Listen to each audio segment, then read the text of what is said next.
మామూలుగా అయితే ఇంట్లో ఉండే చిన్నపిల్లకాయలు కానీ లేకపోతే పెద్దోళ్ళు కానీ తప్పిపోతే వాల్ పోస్టర్స్ అంటిస్తూ అంటారు. తప్పిపోయిన వాళ్ళు మళ్ళీ తిరిగి రావాలని బస్ స్టాండ్లు, రైల్వే స్టేషన్లో ఫొటోస్తో ఉన్న వాల్ పోస్టర్లు వేస్తూ అంటారు.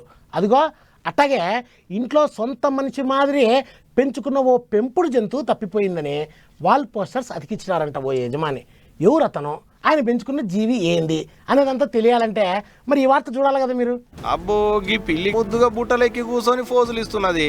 ఇప్పటిదానిక చెప్పింది గీ పిల్లి ముచ్చటే. గీ సోకులాడి పిల్లే తప్పిపోయిందాట.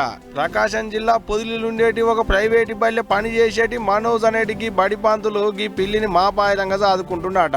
మరి ఎవరన్నా ఎతకపోయిందో లేకుంటే అదే ఏటన్నా తప్పిపోయిందో ఏమో తెలియదు గాని పొద్దుగాల లేచి చూసేటాళ్లకు కనపడకుండా పోయిందాట. ఈగొస్తదేమో ఆగొస్తదేమో అని చూసి లంది పెట్టుకున్నాడట గీ అన్న. ఎంతకు రాకపోయేటాళ్లకు నా గావురాల పిల్లి తప్పిపోయింది, దొరికినోళ్ళు తెచ్చి అని పిల్లి బొమ్మలున్న వాల్ పోస్టర్లను గోడలకు, బస్ స్టాండ్లకు జనం ఎక్కువ తక్కువ తిరిగే జాగల్లా అతుకు పెట్టిండట.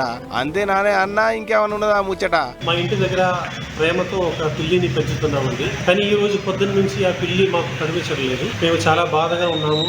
మీకు అంటే పోస్టర్లు అంటించాము, టీవీలో అడ్వర్టైజ్మెంట్ ఇచ్చేవాళ్ళు అంత ప్రేమగా పెంచుతున్నాము.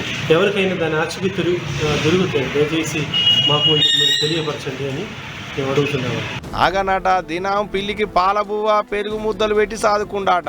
ఇంట్లో కన్నబిడ్డలోలిగినే సాదుకున్న సక్కదనాల పిల్లి కనపడకపోయేటాళ్లకు ఇంట్లో ఎవ్వరికి బుక్కెడంత ముద్ద కూడా గొంతులకు దిగుతలేదట. అంతేకాదు నా పిల్లి పోయిన బాధల నేనుంటే పోస్టర్లు చూసి నవ్వుతుర్రు అనుకుంటా గోడెల్ల పోసుకుంటూ మనోజ్ అన్న.